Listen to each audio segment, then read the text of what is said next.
nous prenons sortir à souhait. La nuit, nos jeunes, ils semblent, ils pas tourner grand monde. Regardez, les gens chaque jour à pousser style sous nous. Jodi nous fait nous battre, fait tant qu'on se cale à loup. Tendez, des fois on rêve, nous tout besoin d'entendre. M'te qu'on m'aime d'a marcher dehors, on monde mandem. La propose pour moi, regardez le me répondre. C'est mon dossier qui relève 1804. Semble yo fou, yo pas boy, yo v'l'en oublier. Galè yo sous, ma pour tourner la caille gaillé ou pas gagne coup. Gardez gens la gueule sous nous. On célèbre tant qu'on nous fait manger en soupe, je mou. Yo pas pour nous dire t'es là, mais je dis on m'oublier ça.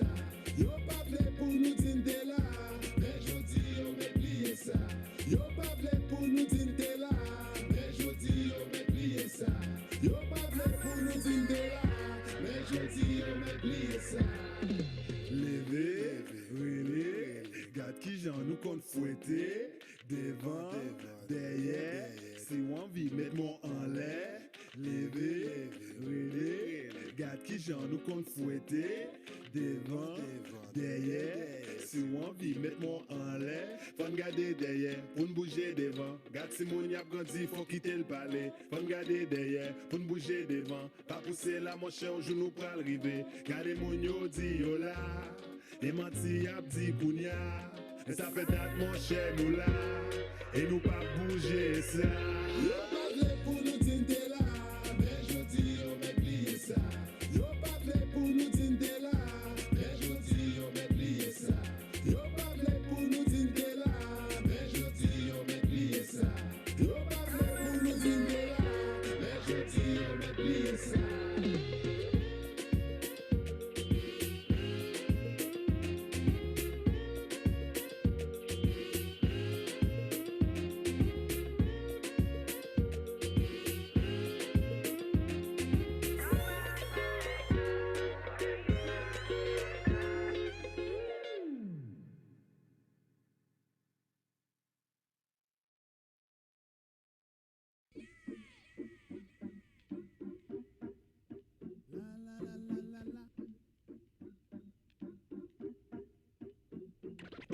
Listen to the thing at my pencil, but you feeling up my mental. It's so essential that you do so. Flow like energy from the show glow. Listen to the thing at my pencil, but you feeling up my mental. It's so essential that you do so. Whether we off or on tour.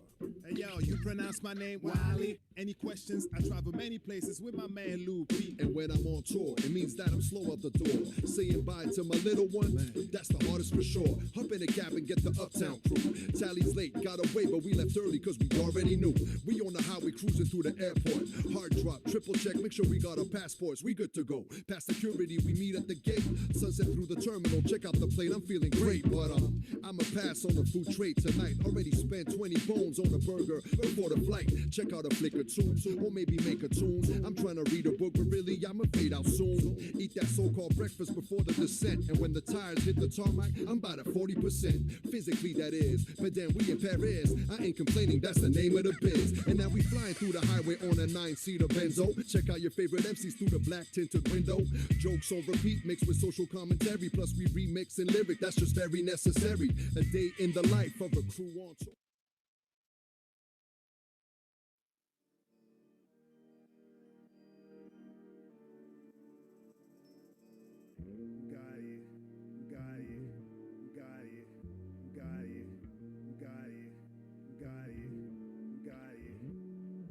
Qui côté m'soti, sauce l'en bien mariné, qu'on crée à quand y'aime fait miracle à demain, galère. Pas connaît pour qui ça y a traîné. Les pour faire move, c'est pour marcher qu'on félin. Avant mal noyer tête, moi non bol clair, fait ménage dans tête femme, en plus mal changer rad. C'est pour ça, ça m'a fait, c'est pour tête femme. Les familles qui apprenti, mais ça veut dire m'gon petite. M'ba j'aime la caille, m'son bon nomade. M'ba j'aime rete sous place, qu'on les pieds poudrés. Moi qu'on la main, moi pas j'aime qu'un bécrasse. Pile ou face, ouvre les pailles, ça fait longtemps m'ba gon chiasse. Chaque jour même bagaille, nous vin pour travail, sous un champ de bataille, pas vin pour piaille. C'est bon vaille, moi vin bail. Si on négatif, ça m'a tout, c'est bye bye.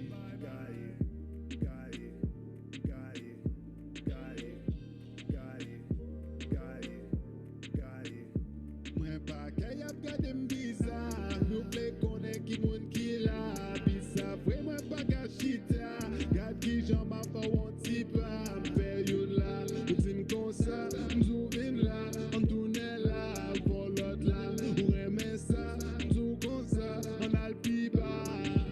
t'as déventé les bols céréales, non même. Télé encrasé, trop soufflette dans tête. Me demandé grand-maman pour qui ça va caler. Les gars, dem dans zoom, ils disent c'est pour diable en sortie. L'aime tes timonio, t'es contre des visages, y'aurait les mecs charbon, non moins c'est nec marron. Chaîne qui t'est dans pied, m'écrasé depuis longtemps. Kounia dans vidéo, mais c'est dans coup nous mes chaînes.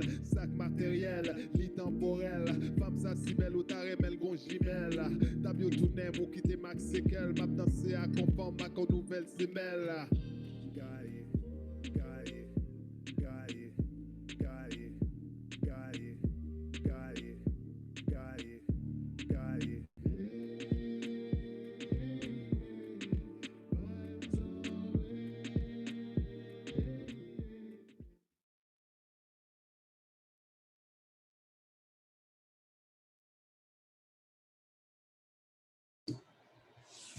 Donc, bonsoir tout le monde. Ça fonctionne. Je voulais prendre un moment afin de débuter cet événement en vous remerciant tous et toutes là, de participer puis d'être à l'écoute de ce panel ce soir sur la question du racisme dans nos universités au Québec. Donc, c'est un événement qui est organisé en partenariat par plusieurs organisations, dont l'Union étudiante du Québec, dont je suis la présidente cette année, mais aussi l'Institut Équité, Diversité et Équité intersectionnelle, donc l'Institut EDI 2, le Réseau québécois pour l'équité, la diversité et l'inclusion, donc le RICEDI, et le Laboratoire de recherche multiculturelle, expérience, relations, racisme et identité. Donc, comme dit plus tôt, je suis Jade Marcil, présidente de l'Union étudiante du Québec. Donc, en quelques mots, qui sommes-nous? Nous défendons les étudiants universitaires et les étudiantes universitaires de partout à travers le Québec afin d'améliorer leurs conditions d'études. Donc, la condition étudiante là, a plusieurs formes et les étudiants et les étudiantes ont plusieurs particularités et nous voulons les défendre dans toute leur diversité. Donc, ce soir, on est là pour vous présenter un panel très intéressant sur la question du racisme dans nos universités. Je vais commencer par quelques petites règles pour le déroulement de la soirée. Donc, tout d'abord, veuillez prendre note que l'événement est enregistré. Vous avez reçu un avertissement là, à la connexion. De plus, la première partie de l'événement sera diffusée par Facebook Live, par plusieurs pages, dont la page du RICEDI. Donc, si vous voulez partager, là, c'est l'endroit où aller. De plus, la deuxième partie, qui est la prestation musicale de l'artiste Wally, sera partagée par sa propre page d'artiste, donc sur sa page Facebook. Au moment de la diffusion, on déposera le lien dans le chat. De plus, pour toutes les questions pour les panélistes, on vous demanderait d'utiliser l'option de questions et réponses qui sont au bas dans votre fenêtre, puisque les questions qui seront déposées dans le chat régulier ne seront pas prises en compte, donc il faut vraiment utiliser cet outil. Donc, pour la suite de l'événement, je céderai la parole à votre animatrice du panel, Viviana Polido. À toi la parole.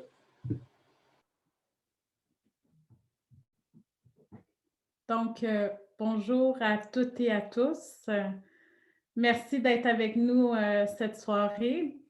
Je tiens tout d'abord à remercier toutes les personnes qui ont contribué à cet événement, à son organisation, aux panélistes, au soutien technique, aux interprètes. J'aime mieux le faire dès le début, comme ça, si je ne l'oublierai pas. Pour ceux et celles qui ne me connaissent pas, je m'appelle Viviana Pulido. Je suis la directrice générale du Réseau interuniversitaire québécois pour l'équité, la diversité et l'inclusion. Et je suis également directrice adjointe de l'Institut Équité, Diversité, Inclusion intersectionnalisée, basé à l'Université Laval. Donc, deux entités qui veulent avant tout promouvoir l'équité, la diversité et l'inclusion dans l'ensemble, mais ici, on parle vraiment aussi de notre milieu universitaire. Et merci aussi aux partenaires comme Jade l'a énoncé, Union étudiante, l'Université Laval et le Maryland.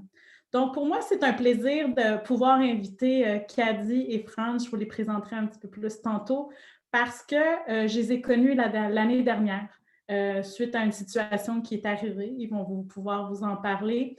Et ils m'ont invité à l'UQO pour venir présenter et discuter avec eux. Et je vous dirais que ça a été des échanges qui ont été très enrichissants.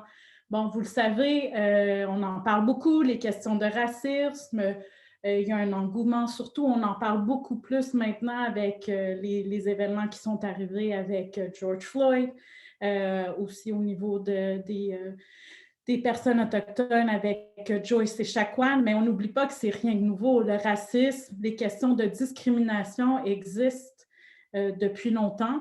Dans nos universités, on a un peu de difficulté à discuter sur ces questions-là. C'est un sujet, et on le voit aussi actuellement, un sujet qui est très sensible. Mais avant tout, je pense que l'idée, c'est de prendre conscience qu'il existe du racisme, que vous vouliez dire que c'est du racisme systémique ou non. Le débat n'est pas ici, mais c'est vraiment comment on peut faire. Et ici, on a le cas de 2 étudiants et étudiantes, maintenant gradués, qui ont mobilisé une institution universitaire, donc l'Université du Québec en Outaouais, à se mobiliser et avoir un dialogue sur les questions de racisme, de parler de leur réalité. Et donc, je vous présente Kady. Donc, Kady a fait un baccalauréat en communication. Elle est actuellement travailleuse autonome en communication et cofondatrice de l'organisation Action Femmes, Action Femmes Afrique, fondée à Gatineau. Et ça travaille vraiment sur la question des luttes contre les violences basées sur le genre. Et ensuite, nous avons notre cher collègue Franz, haïtien d'origine, diplômé en sciences économiques et comptable en Haïti. Il est bachelier en développement international à l'UQO. Il termine actuellement aussi sa maîtrise en gestion de projet à l'UQO. Et au fond, Kady et Franz sont vraiment les fondateurs avec d'autres personnes du mouvement du 15 novembre. Peut-être vous n'en avez pas entendu parler, mais aujourd'hui, vous allez connaître cette mobilisation qui a créé le mouvement du 15 novembre. Donc, je vous remercie, Kady et Franz. Donc, peut-être, est-ce que ça vous va si je commence par les questions? Oui, on va débuter le panel. Donc, est-ce que vous pourriez nous expliquer pourquoi le mouvement du 15 novembre a été créé? C'était quoi son contexte pour une personne qui n'a pas été témoin ou qui ne connaît pas cette situation-là? Merci beaucoup, Bibiana, et merci à tous et à toutes qui sont là aujourd'hui pour nous écouter. C'est un plaisir pour nous d'être là aujourd'hui. Donc, je pense que si je dois parler du mouvement 15 novembre, la raison de sa création a été l'élément déclencheur de l'incident qu'on pourrait dire violent et raciste qui a eu lieu à la cafétéria de l'Université du Québec en Outaouais au pavillon Alexandre Taché. C'était le 23 octobre 2019. Et cet incident a été, je dirais, un élément déclencheur parmi tant d'autres micro-événements qui se sont passés, soit dans des cours ou au niveau administratif, que plusieurs étudiants et étudiantes se plaignaient par-ci, par-là. Donc, ce fut le contexte. Et quand c'est arrivé, on s'est dit, on ne peut plus laisser ces choses passer. Il faut qu'on brise le silence, il faut informer les gens, il faut dire non. Ça a été le début de ce mouvement qui a été lancé sans nom. Et c'est quelqu'un qui a rejoint la cause, une fille qui s'appelle Adama Correa, qu'on remercie en passant, qui nous a proposé le nom et qu'on a adopté depuis lors.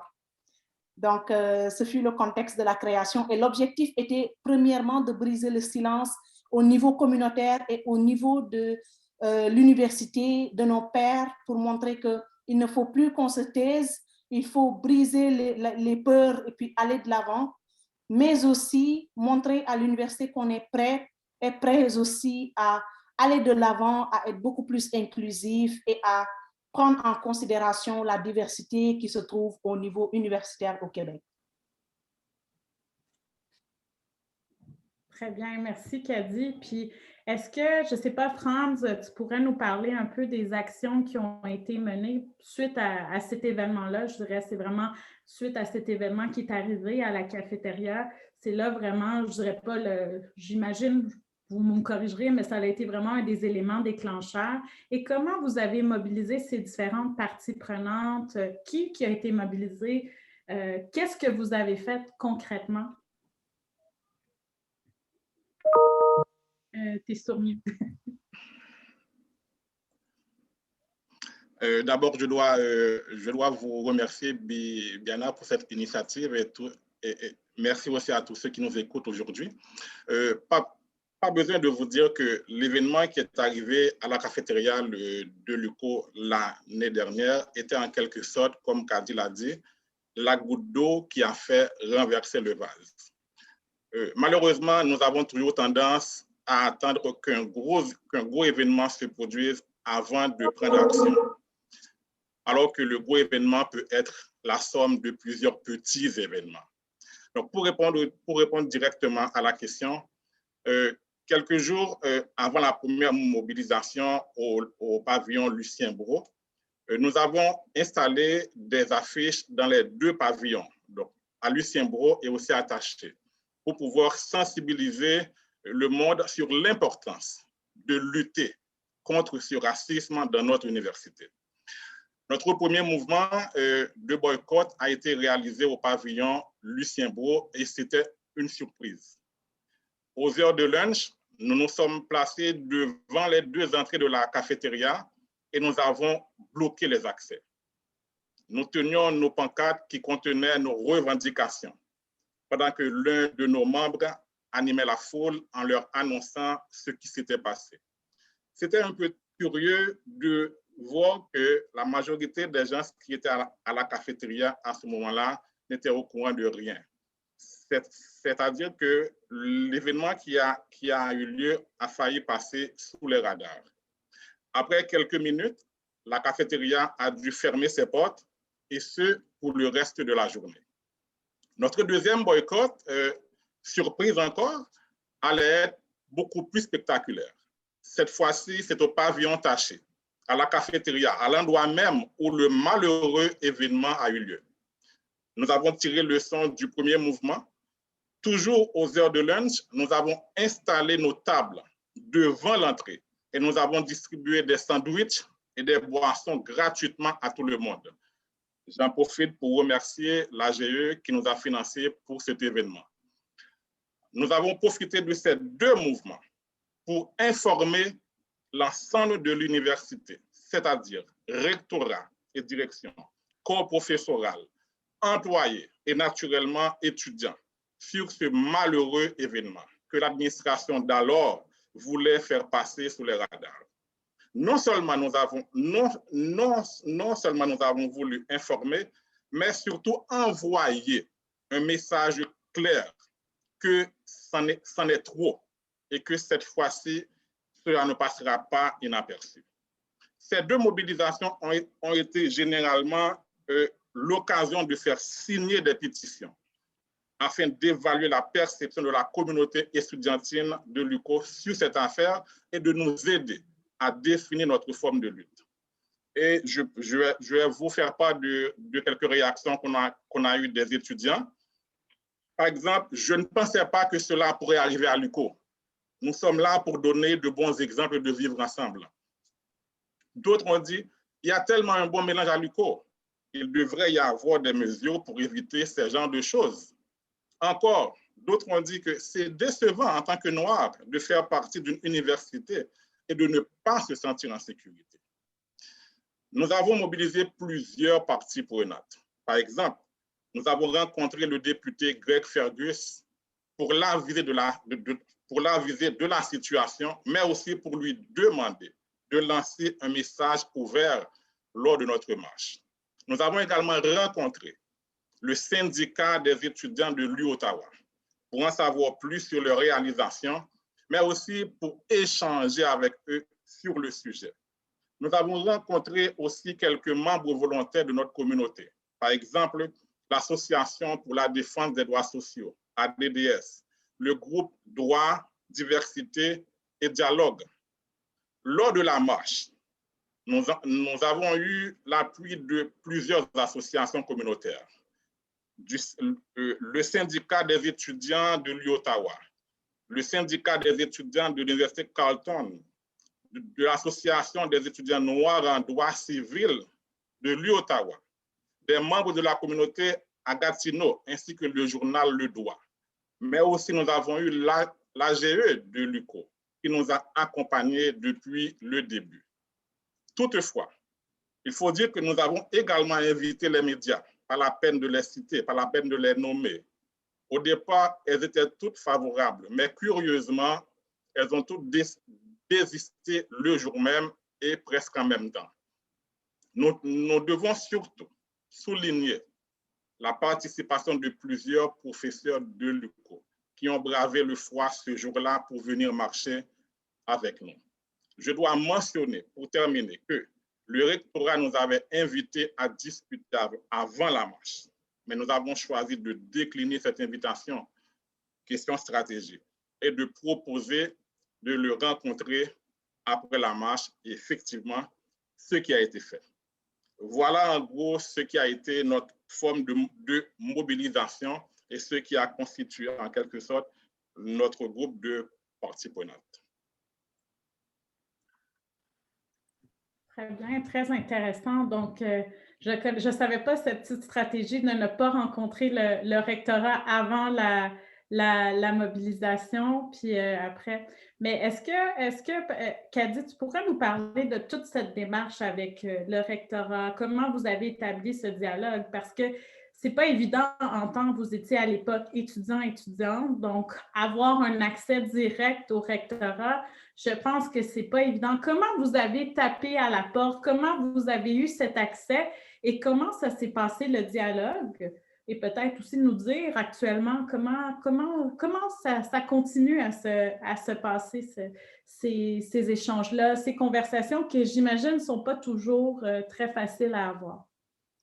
Définitivement, en effet, Bibiana, je pense que je dirais moins que comment on a tapé à la porte, mais je pense que la réponse qu'on a posée, la marche qu'on a organisée, souvent les gens sous-estiment aller marcher, ils te disent rien ne va découler de ça, mais ils sont venus vers nous parce que ça n'a jamais eu lieu à l'UQO. Les gens ont toujours été dormir sous leur laurier, donc ils n'ont jamais été confrontés à cette zone d'inconfort. Donc, comme Franz l'a mentionné tantôt, ils ont voulu nous rencontrer et face à ce refus, c'était comme incompréhensible. On a dit, c'est une question de valeur, c'est une question de principe. On le fait pas non pour vous, mais on le fait pour nous. C'est important de voir la communauté noire ensemble avec la communauté dans la communauté de Gatineau, toutes couleurs confondues, marcher pour une cause. Et je pense qu'à partir de là, on a donné notre mémorandum ce jour-là et on lui a dit au recteur, c'était le recteur Harrison à ce temps, on est prêt à vous rencontrer une fois que vous vous convoquez à ce comité. Et ça a été facile au début, mais c'est sûr qu'après, au fur et à mesure, les démarches, comme tu dis, c'est souvent des relations de pouvoir, hein, des rapports de pouvoir. Qui essaie de tirer sur une seule corde, mais au bout, on se rend compte qu'on aurait dû dire merci d'avoir fait ça, merci d'avoir pris ces initiatives, parce que vous nous poussez à faire des changements, vous nous poussez à nous performer dans notre institution. Et au début, c'était un peu lent, c'est sûr, parce que le recteur était dans une logique de départ, il prenait sa retraite. Donc, on a su travailler ensemble. Il y a eu quelques petites peurs de sa part, souvent, parce que Franz et moi, on est ensemble tout le temps et on le dit, on est tellement fiers de ça, mais chacun tire du positif dans le bas de l'autre personne. Tu comprends ce que je dis? Quand je jouais à la plus douce, lui, il faisait toujours la pression et on était vice-versa à chaque fois dans nos dialogues. Donc, on a organisé ensemble le mois de l'histoire des Noirs, mais institutionnellement, il n'y a pas eu de changement. Et on comprenait qu'il n'était pas dans le mood de faire des changements, il voulait partir. Mais quand la rectrice est venue en poste, Madame Muriel Laberge, on a vu une femme d'action qui est là, qui a voulu être à l'écoute. Je vous convoque, je veux écouter ce que vous avez dit. Je veux travailler ensemble pour l'inclusion. J'en fais ma mission. Ça, c'était ce qu'elle nous a assuré depuis le début. Donc, les dialogues, je dis, comme j'ai l'habitude de le dire, ça n'a jamais été techniquement dans des rapports de pouvoir, dans des confrontations. Ça a été tout le temps dans le dialogue. franchement, un très beau comité où les gens écoutaient nos conseils. Je vous donne un exemple. Par exemple, quand il y a eu l'effet George Floyd, c'est sûr que ça a amplifié tout ce mouvement sur le racisme. Ça nous a propulsé aussi d'une certaine façon, mais on n'a pas accepté d'être sous les radars à cause de l'effet George Floyd. Ça a commencé bien avant ça. D'autres disaient que ça relevait du privé, ça s'est passé à l'UQO, on ne va pas s'impliquer. Mais après, tous ces gens-là se sont rendus compte que le racisme, la discrimination, toutes sortes d'injustices ne relèvent pas de privé. Les violences conjugales, même si c'est mon voisin, ça ne relève pas du privé. Il faut dire non, je dois intervenir. Donc, les gens se sont rendus compte de ça. Et je vous donne une anecdote. L'UQO ne s'était pas prononcé pour faire une déclaration face à tout ce mouvement du Black Lives Matter et tout. Pour nous, c'était inconcevable parce qu'on ne pouvait pas être dans un comité et que ce comité ne se prononce pas officiellement sur ça. Mais quand on a exprimé notre mécontentement, ils nous ont proposé de leur donner quelque chose. Mais dans notre perspective depuis le début, c'est quand on veut un changement, on n'impose pas le changement. On fait en sorte que la personne adopte le changement. Parce qu'on ne sera pas là éternellement. Et c'est souvent le point qui fait mal dans le militantisme. C'est toujours axé autour d'une personne. Ça ne devrait pas être le cas.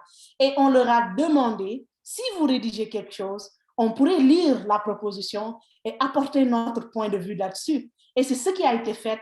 Et avec humilité, le comité a accepté que oui, elle a justifié le pourquoi. Et on a fait une déclaration qui était bien accueillie. Et depuis lors, je vous dirais, les choses avancent à merveille maintenant. Juste aujourd'hui, on a fait le nouveau dévoilement de la deuxième phase de la murale. Et la rectrice nous a encore réitéré toutes les initiatives qu'elle est en train de mettre en place. Les politiques au niveau de l'université sont ouvertes. Il y a une firme qui a été approchée, engagée pour vraiment faire le scanner, analyser toutes les sphères de l'UQO, le cadre de l'enseignement, les cadres administratifs, tout pour voir qu'est-ce qui se fait, qu'est-ce qui devrait être amélioré, et vraiment stipuler aussi dans les procédures de plainte. C'est clairement stipulé harcèlement, discrimination et racisme, clairement, ce qui n'était pas dans les politiques. Donc, on est vraiment content et on pourrait dire que notre mission a été atteinte.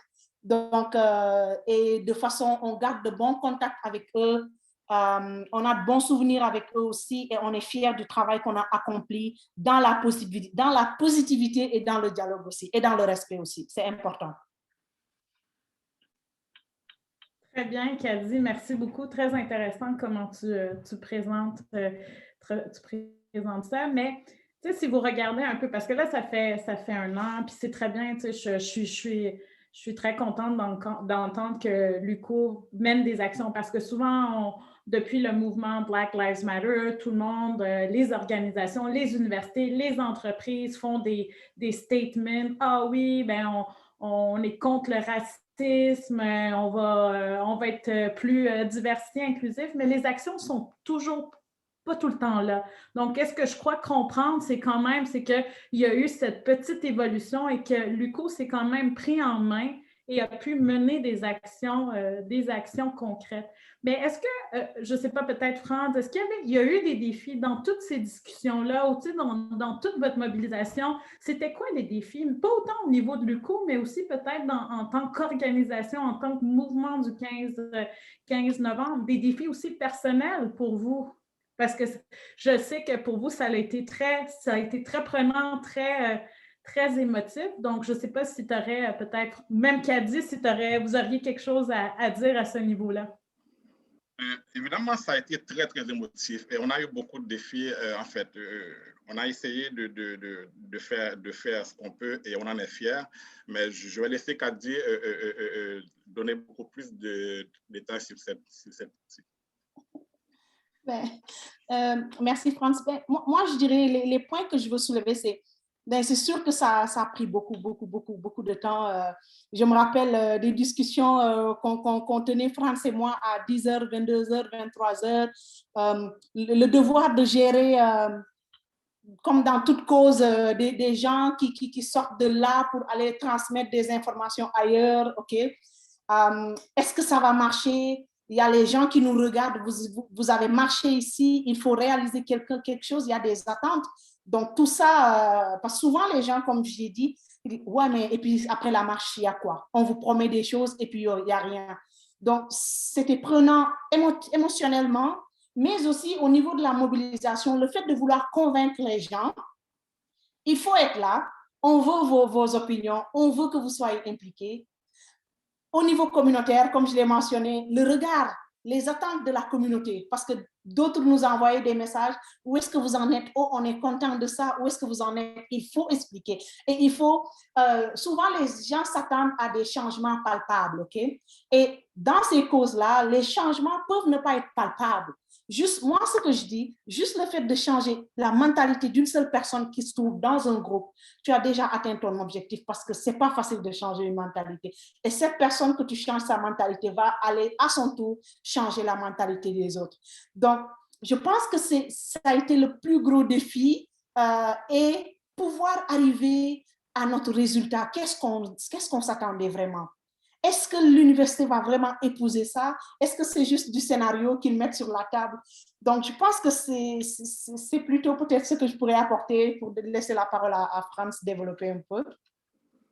Oui, en fait, moi, je voulais juste enchaîner pour dire que, en fait, la partie émotive de tout ça, c'est très personnel pour moi-même. Parce que, écoute, moi-même, je viens d'Haïti, OK? Donc, je m'étais dit, mais comment est-ce que je vais militer dans une cause alors qu'en Haïti, ça fait plus que 217 ans depuis qu'on croyait résoudre ce problème d'inégalité. On a eu notre indépendance. On s'était, en fait, c'était par le sang, OK? C'est quelque chose qu'on a arraché. On pensait résoudre ça. Voilà que maintenant, on est en 2020. Et puis, maintenant, je vais devoir continuer à lutter contre les inégalités. Pour moi, c'était absurde ici au Canada. Mais écoute, la réalité était bien là et qu'on devait l'affronter. Et c'est ce qu'on avait fait, Kadi et moi. On l'a affronté et on est fiers de tout ce qu'on avait réalisé et tout ce qu'on réalise jusqu'à présent. Très, très bien. J'aime bien ce que tu as dit, Kadi, des petits changements, parce que souvent, les gens, on veut tous changer le monde, puis on veut que le changement se fasse automatiquement. Puis des fois, ben, on devient impatient, mais ça prend de la patience. Puis chaque petite action, chaque petite conversation, comme tu as dit, chaque petite mobilisation va certainement avoir un impact, mais on ne peut pas s'attendre à ce que ça soit comme ça du jour au lendemain. Puis, Franz et Kadi, suite à ça, parce que comme on l'a introduit, bon, vous le savez, ce n'est pas juste à l'UQO, les enjeux de racisme, de discrimination existent.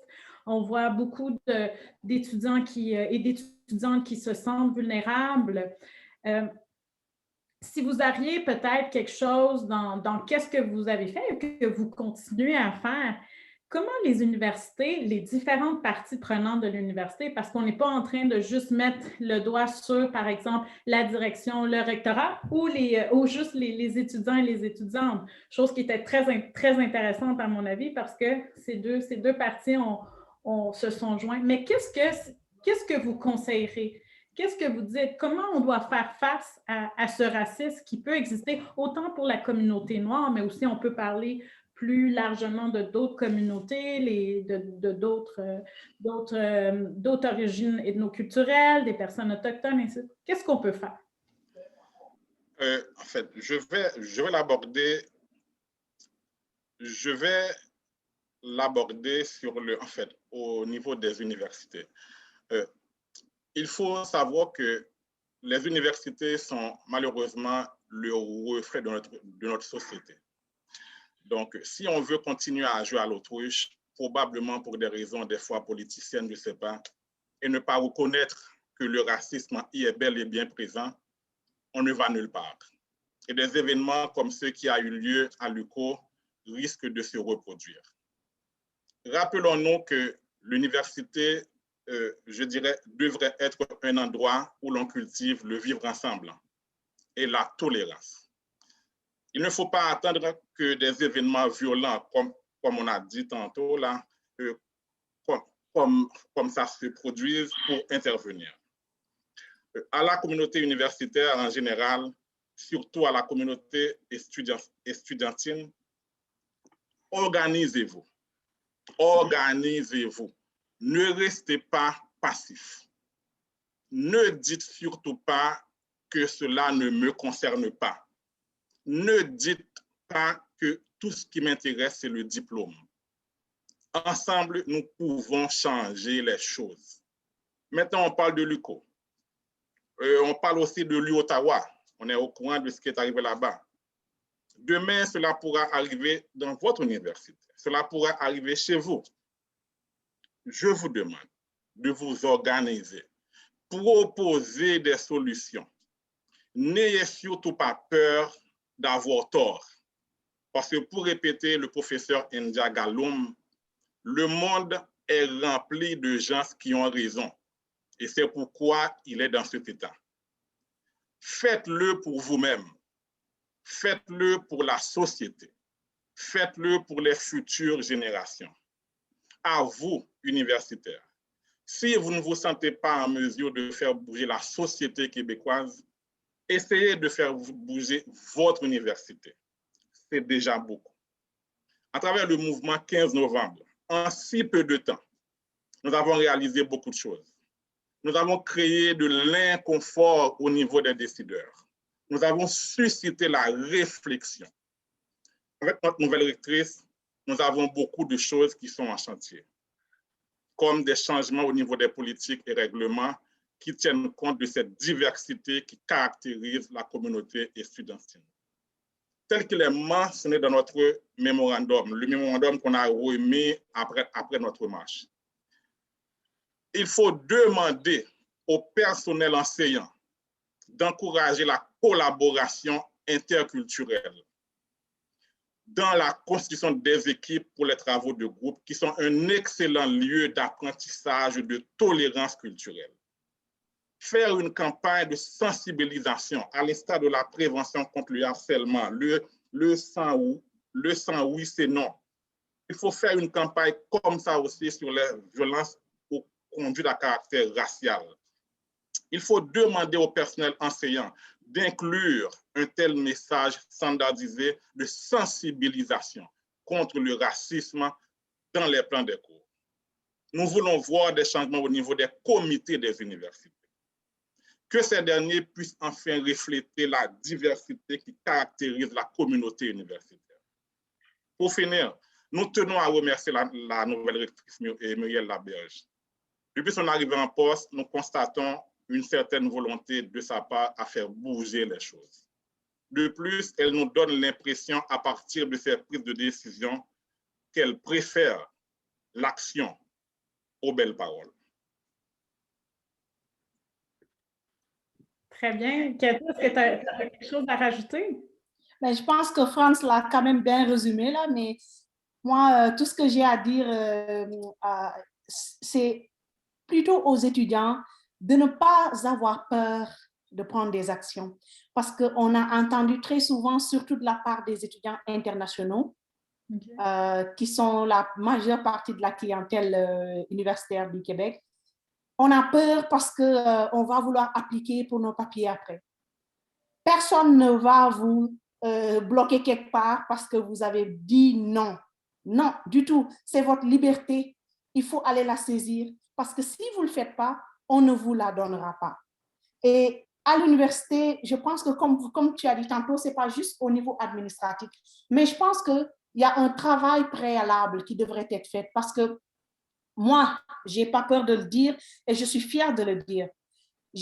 Avant, quand je vivais au Sénégal et tout, je n'avais pas conscience de tout ce racisme-là parce que j'étais personne noire dans une communauté noire majoritairement. Quand je suis venue au Canada et que j'ai vu certains enjeux, là, tu te rends compte de la différence que tu représentes par rapport à la majorité. Maintenant, cette différence, pour certaines, ça va prendre des actions. D'autres, dépendamment de leur personnalité, vont rester dans le petit cocon à vivre le malheur et tout. Mais l'affaire, c'est qu'il faut préalablement faire un travail d'introspection. parce qu'on ne se connaît jamais assez. Dans ce mouvement, on a appris à nous connaître, on a appris à exprimer nos émotions. Les 2 murales qu'on a fait, on a pleuré pour sortir des émotions, on a dit des choses qu'on n'était même pas conscient, des choses aussi terre à terre que la fête du souvenir. J'ai dit, pourquoi devrais-je célébrer la fête du souvenir? Tout le monde le fait, pourquoi devrais-je le faire? Quand mes ancêtres ont été amenés de force à la guerre, pourquoi je devrais célébrer ça? Mais personne ne fait ce petit lien-là. Tout le monde dit, on est Canadien, on est Québécois, on doit le faire. Ben non, je n'ai pas cette conviction. Et il faut faire ce travail pour le savoir et savoir comment je vais me positionner et comment je vais dire non. Parce que dire non, c'est facile, juste de dire non. Mais dire non avec des actions, il faut que ça vienne des principes, il faut que ça vienne du cœur et de façon désintéressée. C'est très important. Donc, faisons ce travail d'introspection. Cherchons quelle valeur je veux vraiment incarner. Si je suis dans l'université, je suis une personne. Après l'université, je fais partie de la société. Quelles sont les valeurs qui m'animent? Est-ce que j'aimerais être traitée comme ça? Est-ce que, en trouvant des différences dans chaque personne, est-ce que ça peut avancer? Comment pouvons-nous vivre en acceptant nos différences et aller de l'avant? Je pense que c'est ça qui pose le dialogue maintenant. Et je me dis à toutes les communautés, parce que quand on faisait la marche, il y avait aussi l'amicale des autochtones qu'on a oublié de mentionner aussi, qui était avec nous. Et c'était important de dire, venez, on veut faire ensemble les choses. On va faire bouger ensemble les choses parce que c'est pour nous tous. Et le dialogue, la question raciale, la question de discrimination, ça n'appartient à personne. Je suis désolée. Je suis contre ceux qui disent, tu n'es pas légitime à parler. On fait partie de cette société et le racisme, qu'il soit systémique ou non, ça a été instauré par les Blancs au niveau de la suprématie. Donc, ils doivent faire partie de la solution. On ne peut pas les enlever de la solution. Donc, je pense que c'est le mot de ma fin et j'espère que les gens qui vont regarder ça aussi vont pouvoir s'inspirer et puis aller chercher en eux ce qui peut, le petit point qu'ils peuvent apporter pour créer une belle société où on veut vivre ensemble et où on est prêt à rester quand même parce qu'on est là, on ne bougera pas d'un iota là. On veut pas que vous bougez. Vous êtes mieux de rester là. C'est tellement un beau cas, puis la manière que vous avez apporté des points tellement intéressants, dont un que j'aime beaucoup, c'est l'inconfort. Franz, tu as dit l'inconfort, c'est inconfortable. Et je pense que même moi encore, ici, dans la posture que j'ai, je trouve que c'est inconfortable de parler de ces questions-là, mais au fond, c'est de réaliser que ça fait partie du cheminement. Ça fait autant de personnes issues, par exemple, d'un groupe minoritaire, mais aussi une personne, puis tu l'as très bien dit aussi, qui a vu une personne, un allié, un acteur, une actrice de changement. Tu sais, la discussion ne doit pas juste rester dans un groupe restreint, mais tout le monde doit en parler. Donc, quand on parle de ces questions-là, de racisme, de discrimination, tout le monde en fait partie. C'est pas 2 groupes qui sont séparés. Et pourquoi moi je voulais qu'on parle de ça aujourd'hui? Parce que souvent on voit ces questions-là quand on parle de racisme, surtout dans nos universités, on voit ça comme une manière de confrontation où il y a 2 parties prenantes qui n'arrivent pas à s'entendre. Bon, je sais que la situation n'est pas parfaite, mais c'est que le dialogue est entamé. Il y a des petites actions qui sont menées. Il y a une ouverture des 2 parts, autant de votre part, mais aussi une part de la direction de l'UQO. Ça prend ça. S'il y a une partie qui n'a pas cette ouverture-là, bien, ce dialogue ne se ferait pas. Et au fond, bien, je ne suis pas là pour vous dire, mais vous le savez, ça fait juste commencer. Et moi, en fait, j'aimerais savoir, par exemple, l'année prochaine, où est-ce que vous allez en être, où est-ce que vos proches vont en être sur cette situation-là. Mais je tiens vraiment à vous remercier, Franz, Kadi, pour le monde qui nous écoute. Vraiment, n'hésitez pas à aller, si vous voulez, là, mais tu sais, Franz et Kadi sont vraiment des personnes géniales. Avoir des discussions avec eux, c'est très enrichissant. Donc, je vous remercie.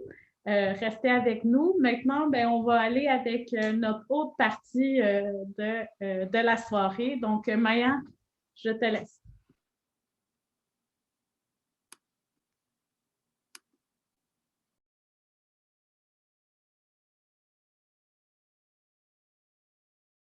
Votre micro est fermé, Maya.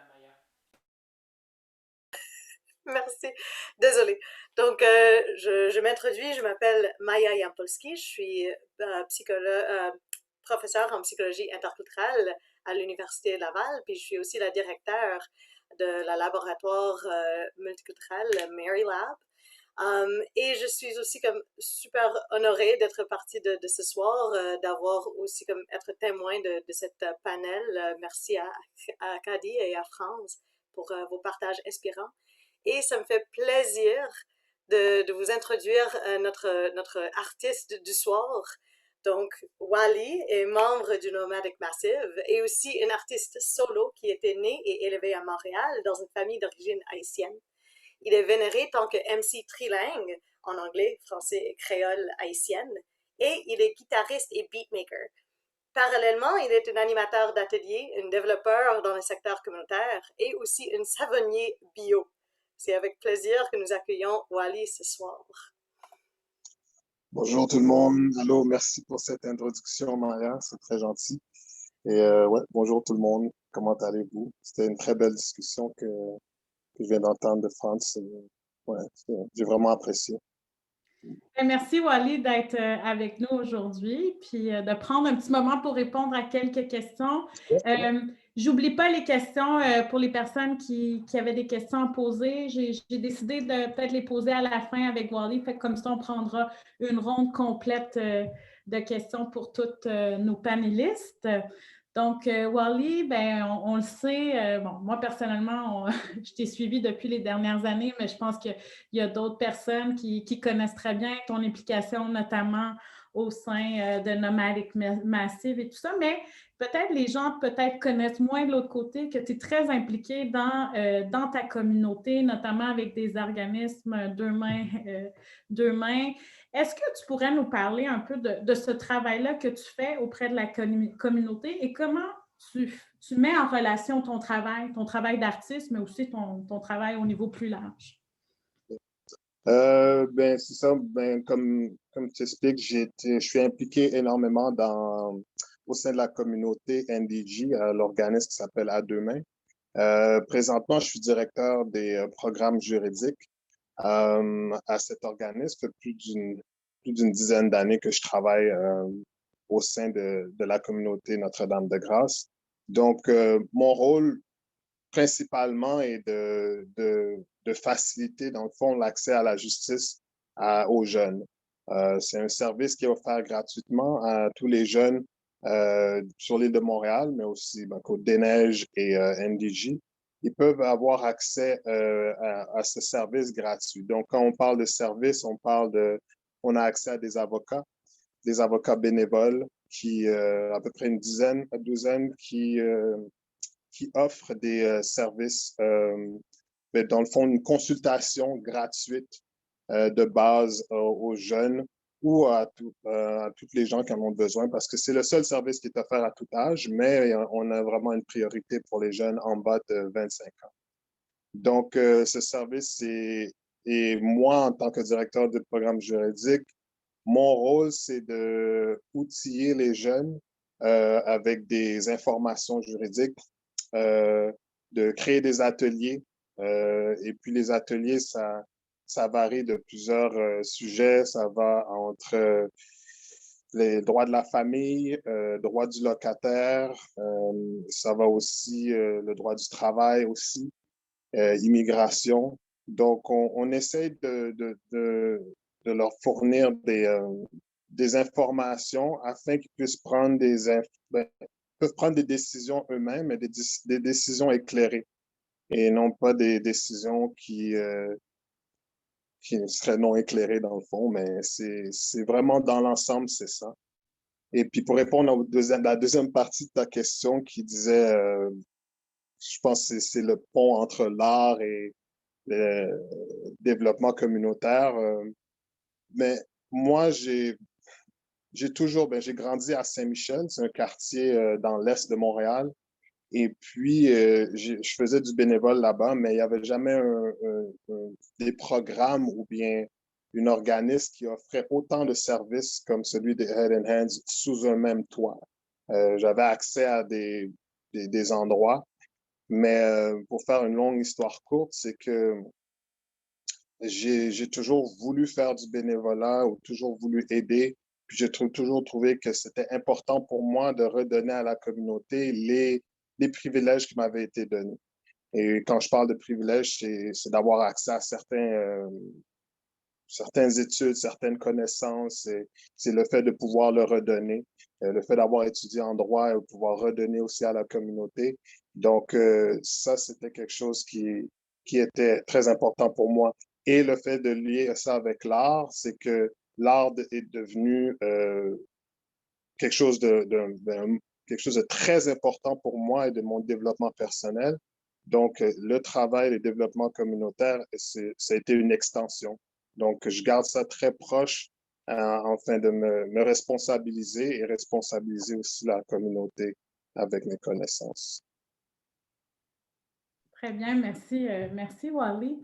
Puis comme tu sais, bon, aujourd'hui, on a beaucoup parlé sur notre milieu universitaire, la situation qui arrive. Je sais que tu es pas mal très à l'affût de ce qui se passe dans nos universités.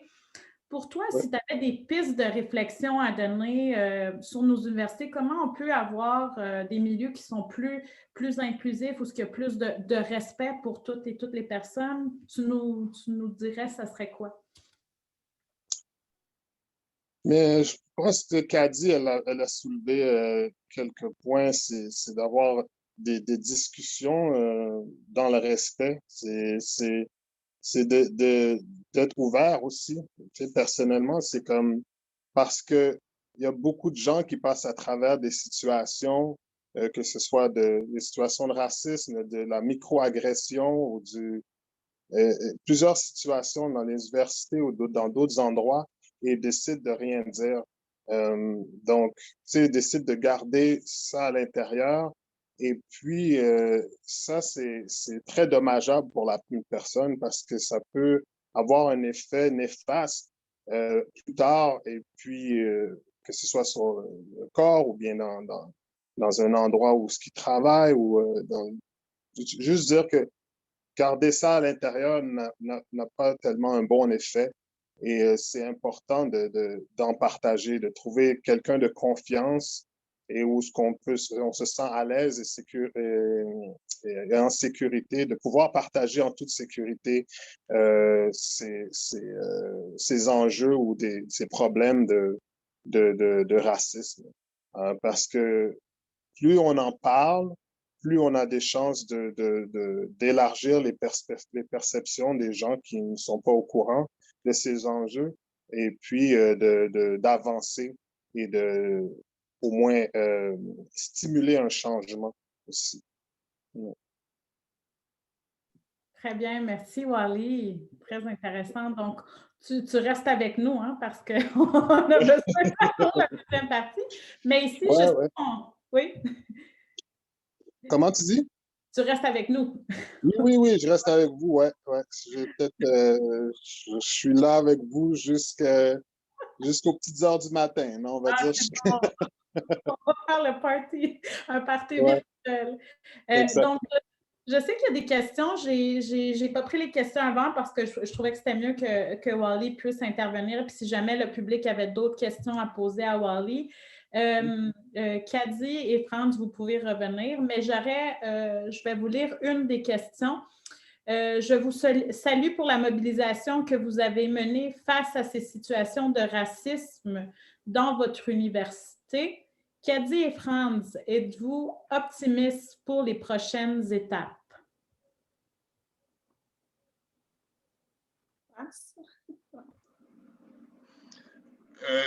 C'est une belle question. Est-ce qu'on est optimiste? Écoute, on ne peut pas faire tout ce mouvement-là pour être pessimiste. Donc, si on a pu prendre cette initiative, c'est parce qu'on veut être optimiste. Notre optimisme vient surtout du fait que nous avons présentement une rectrice qui semble prendre tout ça au sérieux. Comme j'ai dit à la fin de ma présentation, cette rectrice, j'ai l'impression, en fait, ce n'est pas l'impression, elle nous l'a dit, qu'elle préfère l'action aux belles paroles. Donc, si elle veut se comporter effectivement comme chef d'orchestre, donc on peut dire qu'il y a des choses qui vont, que les choses vont pouvoir bouger et que peut-être que c'est pas au rythme avec lequel on aimerait que ça bouge, mais de toute évidence que ça va bouger. Donc, on est optimiste. Et c'est cet optimisme-là qui nous a animés. C'est par cet optimisme-là qu'on a fait tous ces mouvements. Donc, je pense qu'on est optimiste et on est obligé d'être optimiste aussi. En effet, moi, je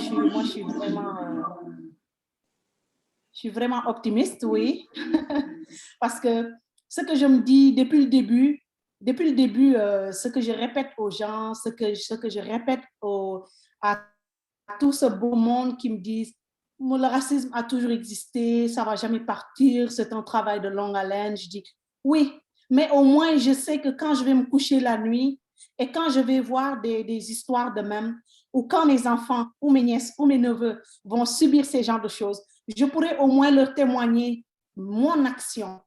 Qu'est-ce que j'ai fait pour changer? Est-ce que j'ai été une simple spectatrice dans tout ce problème ou est-ce que j'ai pris part à régler ce problème? Même si ça n'aboutit pas à 100% à ce qu'on veut, mais au moins on a laissé une trace indélébile qui est mine de rien ces 2 murales qu'on a laissées à l'UQO. Bien que c'est une institution, ce n'est rien par rapport à la société en général, mais au moins ça donne un message fort à tous ces étudiants qui vont venir au retour de la COVID-19, voir ça, même s'ils subissent quelque chose dans les salles de classe, même s'ils subissent n'importe quel, que ça soit hors, en dehors, dans les bus, qu'ils mettent les pieds dans cette université, ils pourront voir, oh, au moins ces 2 choses me redonnent ma dignité. Je suis quelque chose, je ne suis pas juste du néant. Donc, je suis quand même optimiste, je dirais. Très bien, merci. J'ai une autre question qui est peut-être aussi pour Wally aussi, là, pour vous trois. Vous déciderez qui veut répondre à cette question-là. Donc, votre mobilisation est très inspirante. Merci pour ces partages. À votre avis, comment votre exemple pourrait se transposer dans notre société québécoise?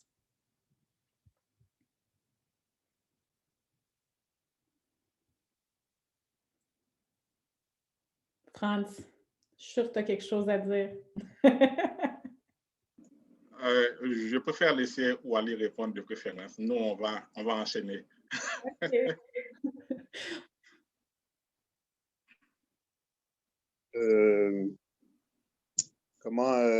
Ouais, c'est une grosse question. Dans le fond, comment on peut soutirer, prendre exemple? Dans le fond, c'est ça, si tu répètes? Oui, en fait, c'est comment ce type d'exemple-là, notamment qui est arrivé à l'UQO, peut se transposer au sein de notre société québécoise. C'est ça que se transposer dans la société québécoise. C'est la question que nous avons. Mais si on reste dans le... Ça peut se moi, en tout cas, je pourrais dire ça pourrait se transférer dans la société québécoise sur différents autres enjeux qui existent présentement, donc celle du rôle de la femme au sein de la société québécoise au niveau du travail.